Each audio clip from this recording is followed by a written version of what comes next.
வணக்கங்க. இன்னைக்கு என்ன கம்ப்ளைண்ட்னு பார்த்தீங்கன்னா, கிரைண்டரோடைய ஆர்ம் செட் வந்து உடைஞ்சிருச்சுன்னு கஸ்டமர் கால் பண்ணி சொல்லியிருந்தாங்க. சரி நம்ம புதுசு வாங்கி போட்டுடலாம் அப்படின்னு நினச்சிட்டு நானும் வந்து போயிட்டேன். ஆக்சுவலா அங்க போய் பார்த்ததுக்கு அப்புறம் தான் தெரியுது, ஆர்ம் செட் மட்டும் ப்ராப்ளம் இல்ல. கிரைண்டருடைய ட்ரம்மு சுத்துற இத பார்த்தீங்களா எப்படி இருக்குன்னு பார்த்தீங்கன்னா, நல்லா கோணமானையா நல்லா வளைஞ்சு வளைஞ்சு சுத்துது. இந்த ப்ராப்ளம் எதனால வருதுன்னு பார்த்தீங்கன்னா, இந்த கிரைண்டருக்கு பின்னாடி அந்த ட்ரம்மும் அந்த வீலும் கனெக்ட் ஆகியிருக்கிற வாஷர் ஒன்று இருக்கும். நீங்க நல்லா பாருங்க. அது வந்து கொஞ்சம் மேல ஒரு இடத்துல அதிகமா இருக்கு, ஒரு இடத்துல சின்னதா இருக்கு பார்த்தீங்களா? ஸோ வந்து கரெக்ட்டா சென்டர் பண்ணி மாட்டினா மட்டுமே தான் இந்த ப்ராப்ளம் கிளியர் ஆகும். அதுக்கு என்ன பண்ணணும்னு பார்த்தீங்கன்னா, ஃபர்ஸ்ட் அதில உள்ள வீல கழட்டணும். வீல கழட்டினதுக்கு அப்புறம் தான் தெரியுது, சரி பேரிங் நல்லா இருக்கான்னு பார்த்தா, பேரிங்கோடைய அந்த பால்ரஸ்க்கு மேல கவர் இருக்கும் பார்த்தீங்களா? ஸோ அதெல்லாம் நல்லா உடைஞ்சு போயிருந்துச்சு. சரி பேரிங் தான் மாத்துற மாரி இருக்கும் அப்படின்ட்டு ட்ரம்ம சுத்தி பார்த்தா, நல்லா ஸ்மூத்தா சுத்திச்சு.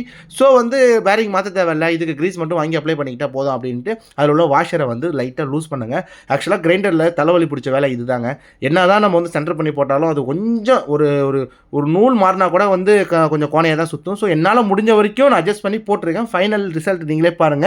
உங்களுக்கு தெரியும். ஸோ நான் அதை எப்படி மெஷர் பண்ணேன்னு பார்த்தீங்கன்னா, 2 ஈக்கு குச்சி, அதாவது தென்னை மட்டை குச்சி இருக்குது பார்த்தீங்களா, அதை வந்து சின்ன சின்னதாக கட் பண்ணிக்கிட்டு ஒரே அளவில் கட் பண்ணிட்டு சுற்றி வச்சு பார்த்து வாஷரை வந்து டைட் பண்ணிக்கிட்டேன். பேரிங் வந்து உடஞ்சிருந்தாலுமே ஸோ கொஞ்சம் ஓகேவான கண்டிஷனில் தான் இருந்துச்சு. ஸோ நான் என்ன பண்ணேன்னு பார்த்தீங்கன்னா, கிரீஸ் வாங்கி நல்லா உள்ளே அப்ளை பண்ணிவிட்டு அந்த வீலை இருந்த மாதிரியே மாட்டிட்டாங்க. ஆக்சுவலாக வீல் மாட்டும் போது புள்ளி பார்த்து மாட்டணும். அப்படி புள்ளி பார்க்காம மாட்டினீங்கன்னா பெல்ட் வந்து சீக்கிரமாக அருகிறதுக்கு வாய்ப்பு இருக்குது. ஸோ அதெல்லாம் முடிச்சுட்டு அந்த ஆம் செட்டை மாற்றலான்னு பார்த்தா, அந்த பழைய ஆம் செட் இருந்த இடத்துல போல்டு போட்டிருந்தாங்களா, ஸோ அதை கழட்டும் போது போல்டே உடச்சிக்கிச்சு. ஸோ அந்த அளவுக்கு ரஸ்ட் ஏறி போய் ப்ராப்ளமாக இருந்தனால தான் வந்து ஆம் செட் உடஞ்சிருக்கு. ஸோ நம்ம புது ஆம் செட்டை வந்து மாற்றிட்டோம். ஸோ ஆக்சுவலாக ஆம் செட் மாற்றுற வீடியோ கூட நம்மளோட சேனலில் இருக்குது, அதை போய் பாருங்கள். அப்புறம் கஸ்டமர் என்கிட்ட கேட்டுக்கிட்டது என்னன்னு பார்த்தீங்கன்னா, கிரைண்டரோடைய பின்பக்கத்தில் உள்ள அந்த உடன் ஷீட் கவர் இருக்குது பார்த்தீங்களா, ஸோ அது வந்து உடஞ்சிருச்சு. ஸோ அதுக்கு பதிலாக வேறு ஏதாவது வச்சு பண்ணி தர முடியுமா என்கிட்ட கேட்டிருந்தாங்க. நான் என்ன சொன்னால், உங்கள்கிட்ட காலண்டர் இருந்தால் கொடுங்க, ஸோ நான் அதை வச்சு நான் உங்களுக்கு மேட்ச் பண்ணி போட்டு தரேன் அப்படின்ட்டு. ஸோ நான் இந்த மாதிரி காலண்டர் போட்டுருந்தது ஓகே வந்துச்சுன்னா கண்டிப்பாக கமெண்ட்டில் கிரீன் கலர் ஹார்ட்டின் போட்டு போங்க. முடிஞ்ச வரைக்கும் கிரைண்டர் யூஸ் பண்ணதுக்கப்புறம் நீட் அண்ட் க்ளீனாக தொடச்சி வச்சிருங்க. அப்போ தான் ரஸ்ட்டிலிருந்து தவிர்க்க முடியும். கிரைண்டர் குளவிகளுக்கு எப்படி புடி போடணும் அப்படின்ற ஒரு வீடியோ நான் எடுத்து வச்சிருக்கேன். உங்களுக்கு வேணா கமெண்ட்ல கேளுங்க, நான் கண்டிப்பாக போடுறேன்.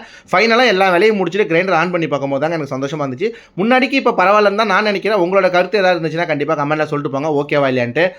வேற என்ன வரேங்க, பாய்ங்க. இந்த வீடியோ பிடிச்சிருந்தா கண்டிப்பாக நம்ம சேனலுக்கு ஒரே ஒரு லைக் மட்டும் பண்ணிட்டு போங்க.